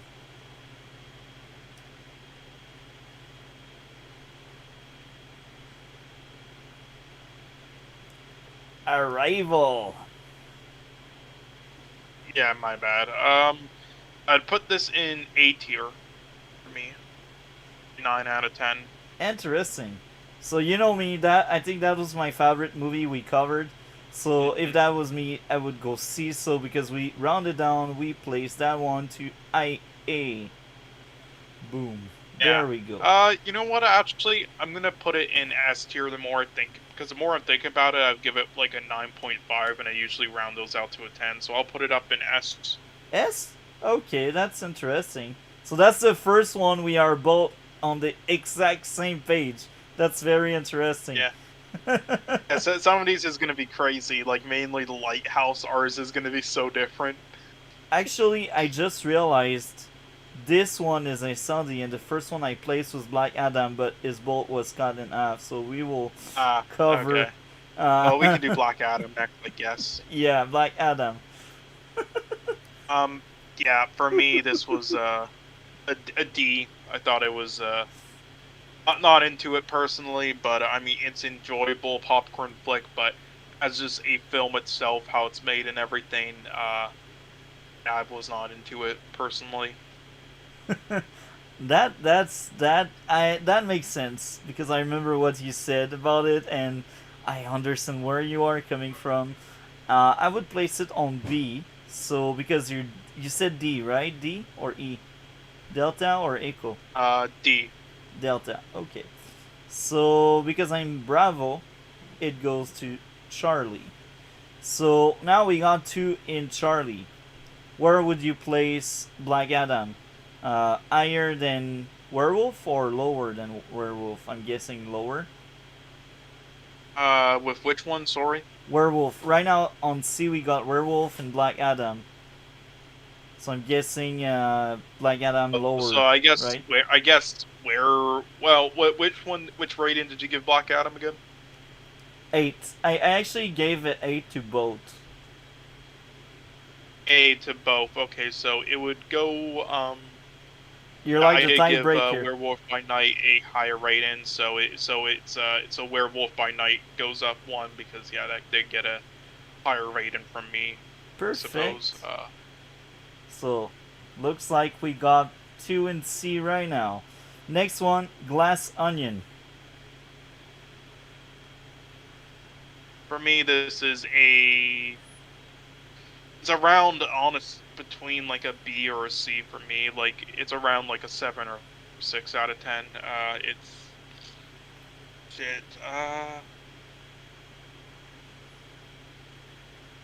give it a. I'll give it a fucking a C for now. C. So Yeah. that will be a C because me it's B and we round it down, so it's C. So where would you place it? Higher or lower than Black Adam? I believe it would be. Yeah, in between there. In between? Okay. That sounds right because I actually agree with that. I do think Werewolf by Night is better. Next one, Nope. Nope. I would give that a B. B. Another one we Yeah. are on the same page. Higher or lower than Incendie? You gave Incendies yeah, actually, I did give it an A as well. Yeah, this is actually kind of the same shit. Honestly, up to you because an A and a C equals a B, and then a B and a B equals a B. So, um, we'll put Incendies, I guess, ahead of it. Okay. Suppose, since I mean, if we take away the fact that it was in like foreign, then it would be like more of a 8 out of 10 for you. You said so. Let's Yeah. just we'll make that the tiebreaker if it was in English and French. Okay. Perfect. Next one, Bullet Train. This one is same sort of thing with Black Adam, but more positive. I do think like it was definitely a lot more well made and on than Black Adam. Both not great as other people thought though for me personally, and some filmmaking errors and whatnot, but more so well made and more interesting of a premise and more fun and more better acting, etc. In this one in comparison to Black Adam, so I would put it up a tier into C tier, but no higher than that. Okay, and me, I was giving it a A, An A, I so believe. it's in Yeah. between. So, Bullet Train or Nope? I'm guessing Nope Um. higher, right? Yeah, I guess no higher. Yeah. Well. Uh. Yeah, we'll put no higher, I guess. Next one, Knives Out. Yeah, this one I'll give a. Even though I think just like the second, it's overhyped, like enjoyable films with a great cast and production design, but overhyped, but nothing brilliant with the writing or anything. Still very good films, but with Glass Onion, I just thought it was good or solid, so it just was C for me. This one, I do think it's a bit of a step above because I do think like even though it's nothing brilliant and kind of predictable, just how it was put together and everything in the simplicity was excellent. So I'll give this a B. Probably my lowest B though so far. You give it a B? Yeah. Okay. Lowest B so far. Okay, that sounds amazing Now, because I gave what it would you give it? A, but yeah, that makes sense. You gave it an A. Yeah, because I Oh, well, gave then it would be no. Well, I was just saying with my rating, it would be the lowest B possible. But overall, the ratings, it would be then the highest B in this because an A and a B, like it's the highest out of all the others. boom. So you put it at the front there. Yeah. There we go. Sicario. For me, this is a B. Uh, that I would say it's probably Denis Villeneuve's weakest film, and then second weak is probably Dune. But yeah, B. 10, 9, 8, 7. I was saying around. It was a bit better than S&D for me at least. Yeah, So you I said it guess was like that you sounds said it fair. was at like Yeah. a 9.6 out of 10. but until the last like 15 minutes. Yeah, the ridiculous stuff about her screaming. Yeah. Yeah. I mean, I didn't mind it as much, but yeah, that was kind of plot holes there. Yeah, so I guess it's a B. Uh, in between S&D and Knives Out or higher. Um, should probably be the second highest, I believe, with our ratings so far. Okay, there we go. Next one, Blaze Actually, sorry, Saddles. you gave it a B, right? You gave it Sicario a B, didn't Yeah, you? yeah. Oh, okay, just double checking. Okay, okay. Blazing Saddles. Yeah, for me, this is now this is where our ratings are definitely going to start to maybe differ a lot more. I mean, they already kind of have with stuff like Bullet Train and Black Adam, but yeah, this is for me personally, this is the best like satirical film ever made, and I really enjoyed the comedy. There's some jokes that don't like land anymore, like but overall, I would give this an S tier. And also, there was some singing, but there were only like really like two songs overall, and the songs were like or like parodying songs, sort of like Monty Python did, parodying like singing moments. So I'm cool with it. But yeah, S tier for me. For me. I was giving a C to this one. So if we round it down, that goes in B.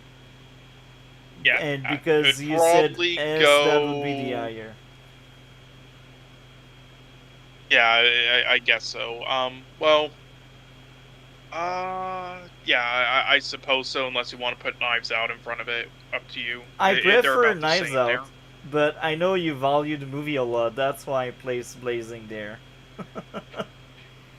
I mean, you don't have to. It's like, what do you think is worth more? Because I actually don't know. Do you think it's an S and an A and a C is, or an A and a B? I feel like That's actually like about even. uh, Knives Out is more of a A. It doesn't belong in S. Knives Out because it still had a few issues here and there. Even if I like Knives Out a lot, I do think it has is a lot of issues. So because of that, like I remember giving 9, and 9 would be A. So yeah, Knives Yeah. Out A for me. Yeah, but I mean, like, what do you think is would be a higher overall rating out of the Bs? One that gets like an S and a C, or an A and a B? That's about even. It's hard to tell. Based on Yeah, I my mean, we'll taste, just leave it as it is, I guess. Knives Out would be higher. But based on both of our critique, I do think Blazing is good there. I think Yeah, I mean, I would put Blazon's, I guess, higher. Yeah. because I guess that the points equal out in the end. We'll just give Blazon's the edge because It it's should more be of a higher. classic. So I Yeah, mean, you can forgive some of the flaws because it did do it like first for its time. yeah. So next one, the first Blade Runner. Ooh, I would give this probably I'll give this let's say an S tier for me. S tier. That's interesting. Based on what I remembered, I think I gave like 8.5 or Gave 8. like an A, Yeah, so yeah, that would be like B plus or so it's an A. A. Yeah, that would be in Yeah, between these two. So I guess A is a fair shot there because I'm not quite sure, and I can understand S because that was very entertaining. I like more the second one, yeah. but I think A is a good Yeah, spot. that's understandable. But I, yeah, this film, like, it keeps going back and forth from an S tier film to an A tier film for me, like back and forth like that, yeah, because a lot of people critique like there's not as much of like a story yeah. in it, which I don't totally agree with, but there it does lack there. But I'm like, so I keep going back and forth. Like, do the other elements still make it a masterpiece? Does it not? But I figured you were gonna say A anyway, so I decided to just say S. Yeah, I think this is the perfect first A. Next up, Yeah. Hereditary. Ooh, now this might be another A because I'm gonna give this an S, and I think you gave it an A, unless I'm mistaken. You I gave it think an it was S or more a something, or a B. B. I think it was more a B. I remember liking more Knives Out, but not that far of a stretch. So Yeah, because you name okay, it so a it goes an A S, anyway, that's but it another goes A. behind Blade Runner. Yeah. Okay. And yeah, I think Again, if it Hereditary I seems have like better some of us are memories. going, oh I think yeah. I think I have better Again, if it seems memories. like we're going easy, if it seems like we're going easy on the ratings, it's just because we watched a lot of films and shows that we know we both would love. So that's the only reason why. Like, trust me, we don't go this easy on like every film we watch or show. It's true. You said it, man. That's right. Next one, Blade Runner 2049. Yeah, this is an S for me.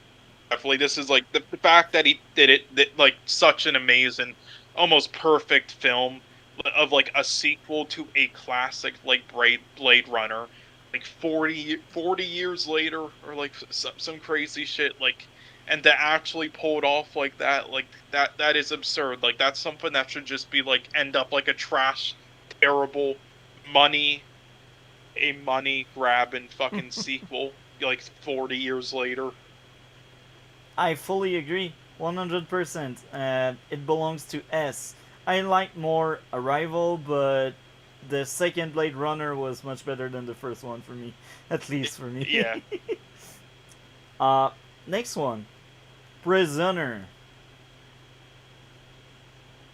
Uh, Prisoner, I would give an A, very high A. And I would give S, so I guess we will place it in. Yeah. So, I mean, either you can put it in the lowest S tier or you can put it in the highest A tier, up Yeah, to you. I guess A tier. I think it's justified here because I Yeah. I don't remember the movie being on par with Blade Runner 2. Maybe I'm wrong. Maybe they have very similar grade, but I remember more my issue I had in Prisoner, and I don't really quite remember my issue I had with Blade Runner, the I second believe one. it's the one where, like you said, like, him leaving his car there after getting a drink.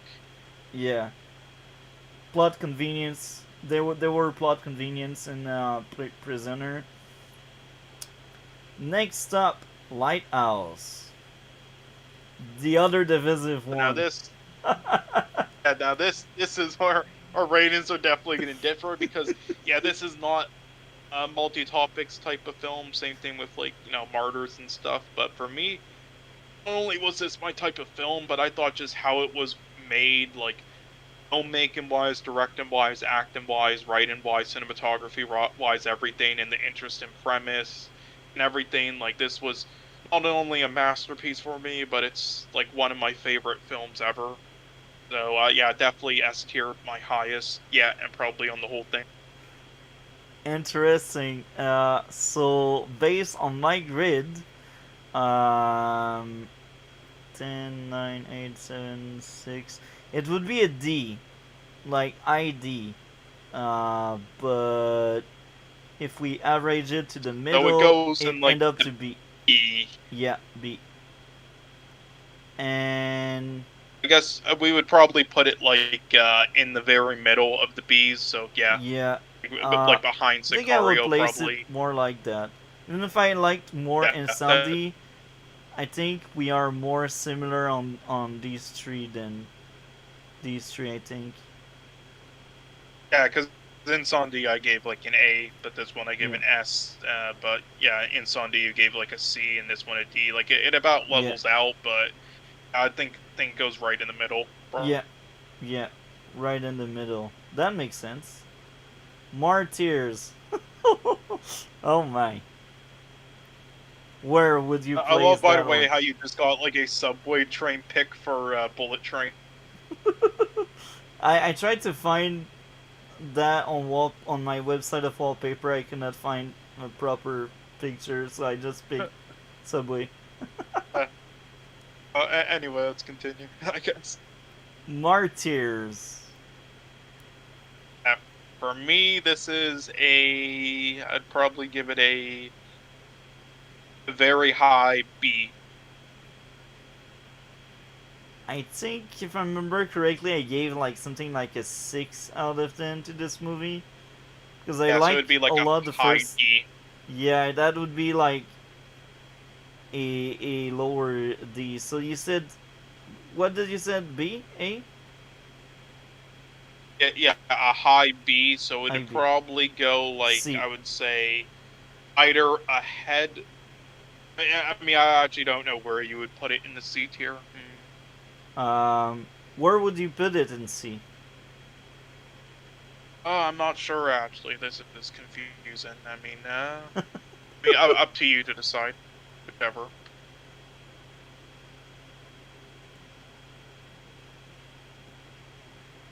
I guess that sounds right. I think Uh, in between Black Adam and Glass Onion. yeah, that's about right. I would say. Yeah, Next up, the Mummy. Mummy, I would give and for nostalgic reasons, and give it an A, but in actuality, it's like a B, like a 7 or 8 out of 10. But nostalgic reasons though, and because this is just like for me the perfect like roller coaster popcorn flick ever.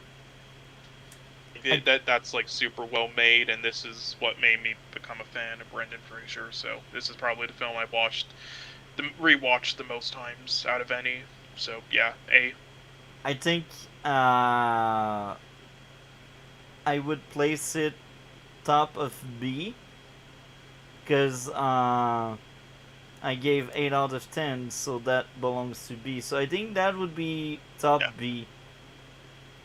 yeah, it would be top B. Yeah, Next one, A Requiem of a Dream. yeah. That for me, this is an S.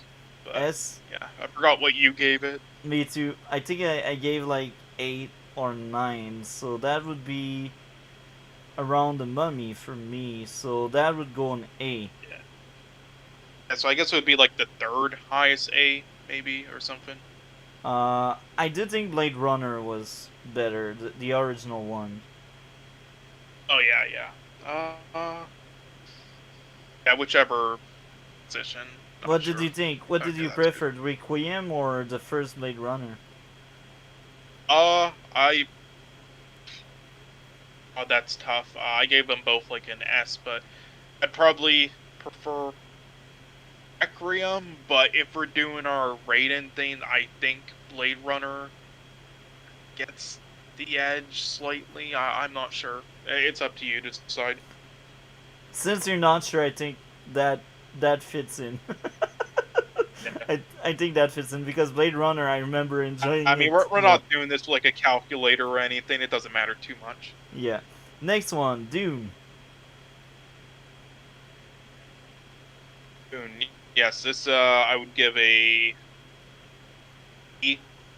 Definitely, it's still a great film to me. Like a very interesting, super well put together, film and like universe. Kind of like the new Star Wars. Kind of like to an extent, not quality wise, but just with the potential of it. But it there are, yeah, definitely issues with it. They needed to spend like 40 more minutes at least on character build up in the film of all the characters. Definitely some writing issues, some pacing issues, like the added in, especially like while they were preparing for the big battle that started everything. Definitely had issues, and it ended very abruptly. Didn't really have a real ending. Like even people who love this film are like, yeah, but I mean, it really feels like a part one, instead of like its own complete film, sort of like the each Lord of the Rings film, which we'll watch eventually if you haven't seen yet. Yeah, I did And so see yeah, the Lords of the Ring, but we could cover them in the this future.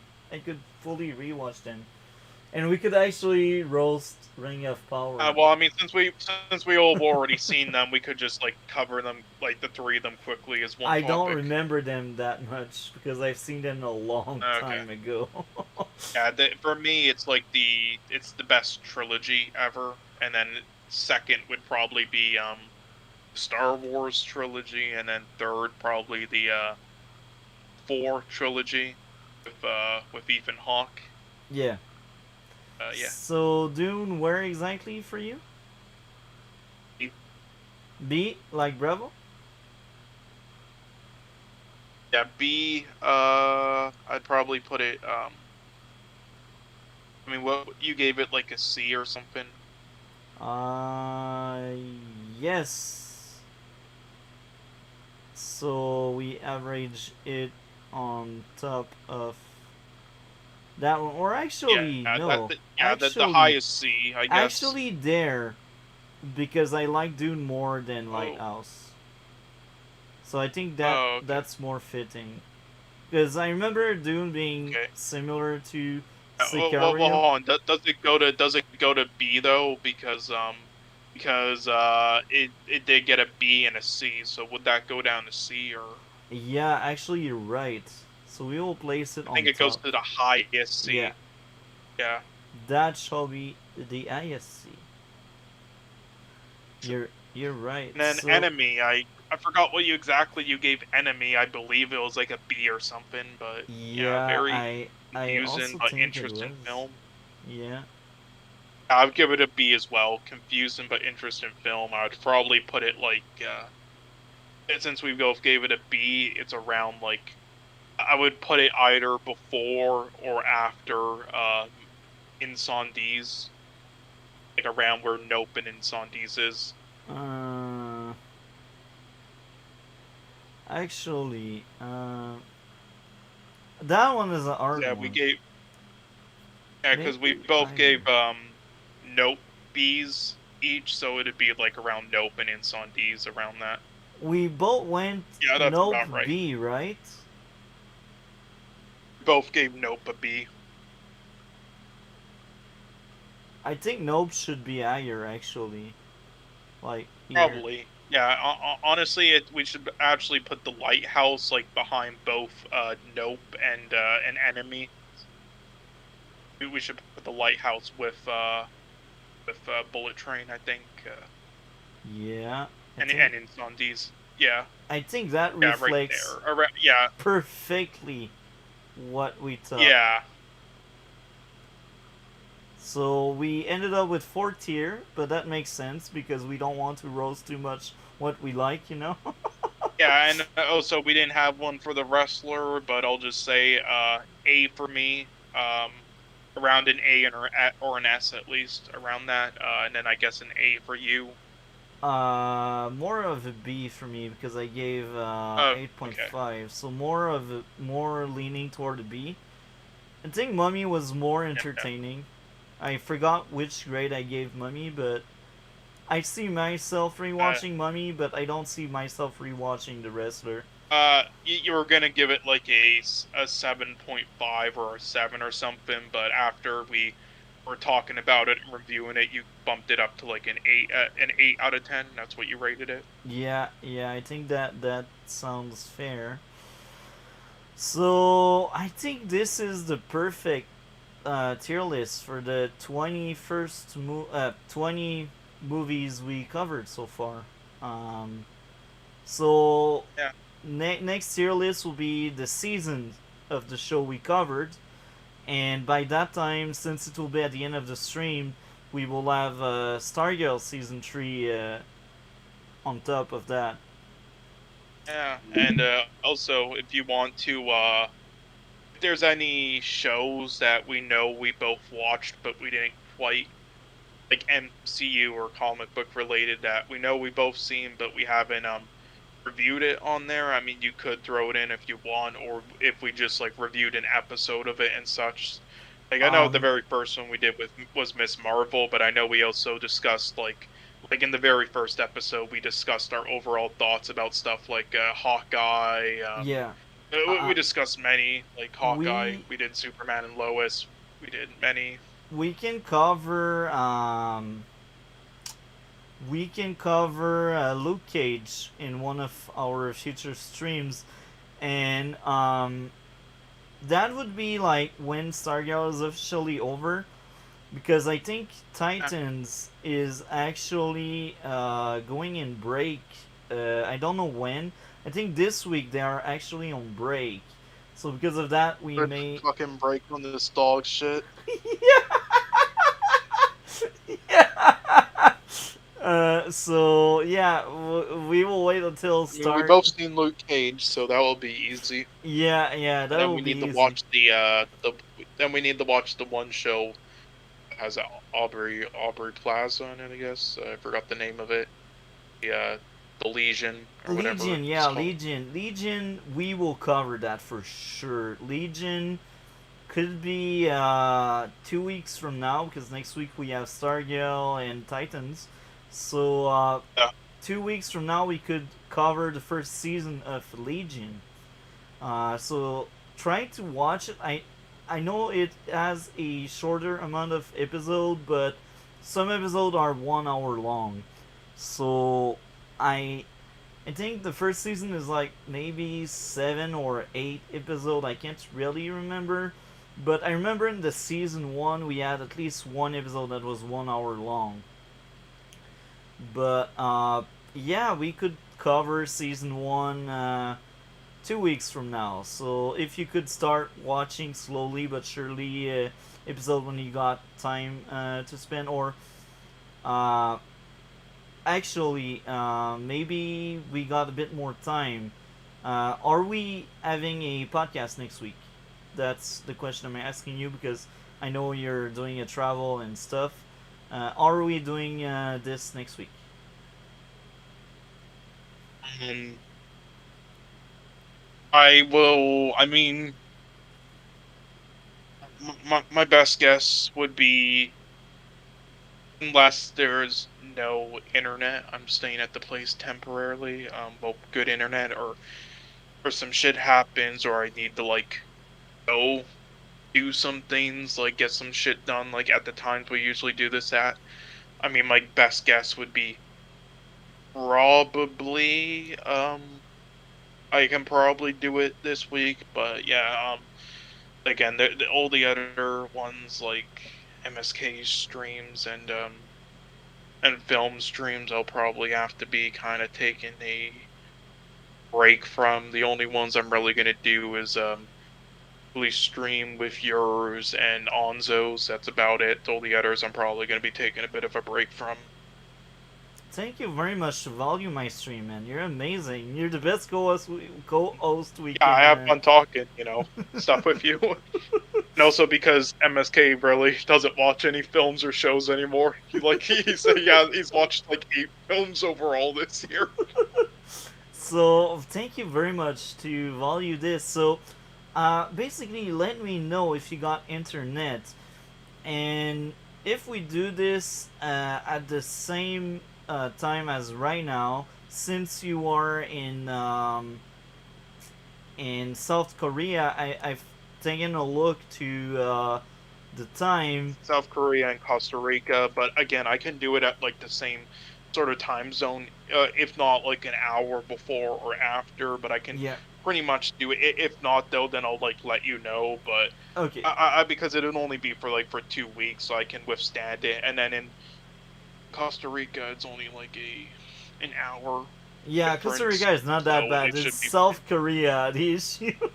But yeah, so yeah if for a we are couple weeks. getting a podcast next week, let me know next weekend. And if we are getting one, Yeah, next week is Stargirl. We finished Stargirl. We finished. episode 13, right? Yeah, and we finished Titan, or try to finish Titan. Um, and then the week after that, we can dive deep into Luke Cage and Legion. Legion first season, and Luke Cage Yeah. first season as well, because first season I remember most of it, but I never really finished season two because I gave up on the show. I lost interest, to be honest. So I will rewatch for season two, but Yeah, we could cover the first season of Yeah, Legion and Luke Cage. yeah, So awesome. And yeah, I guess we'll at the menu, I guess we'll put on hold until it becomes out digitally. yeah, the menu. I'm interested. I want to see it. I'm curious to see it, Yeah, okay. So but this is what I'm thinking of doing. We'll put yeah, so my thing, the last one that was like on my active list, like I had others in mind, but just on the active one right now is um what that's out right now at least is a Black Swan. But what I'll do is I'll put a hold on it. Um I'm just gonna take this out quickly.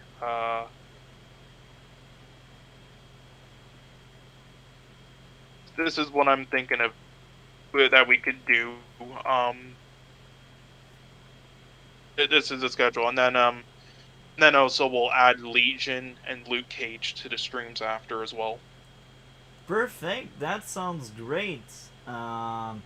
So thank you very much. Any closing thoughts? No, that's about it. But yeah, thanks once again for having me on, I guess. I mean, yep, this is a quite an entertaining stream. I mean, you're basically like the besides, I mean, Jaded, like he's kind of done with films these days, him and Film Elitist, because they consider the majority of them to be shit, and in comparison to the older ones, which I don't quite agree with, I think they're just looking at the superhero ones, like the MCU Yeah. mainly. But so you're kind of like one of the only people who actually watches all these films I do. It's like you, unbiased movie nerd, and Joker's Corner are like the big three that actually do so. Yeah, I watch what you recommend me because I know you have good taste, and sometimes even if you like more some things I like less, I still see the value in it.